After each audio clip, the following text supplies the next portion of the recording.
cultures work or something. But 10 years, definitely too much if you don't like it. Very good.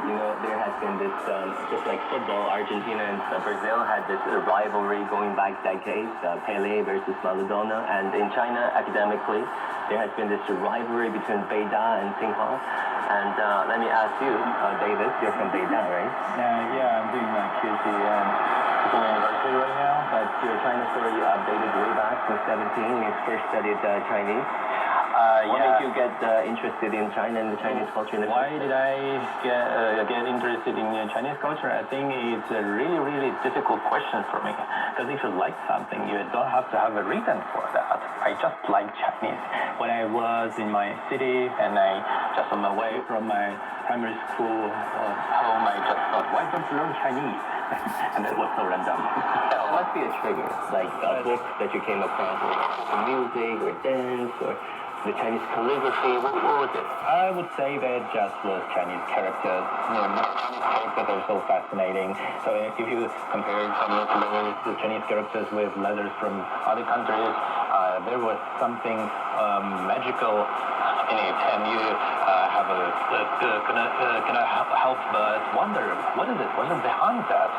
And when I started to learn Chinese culture, I just was fascinated by its deepness.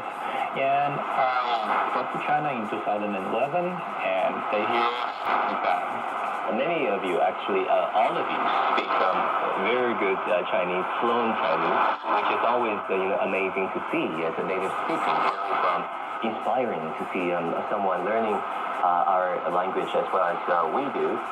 Do you think that makes a difference? I mean, being able to read and write and speak Chinese, having Chinese friends and getting information from the Chinese language sources, reading Chinese classics, do you think that makes a difference when you compare that against some friends from the West who've never been to China but who are commenting on China and imagining China from a different point of view?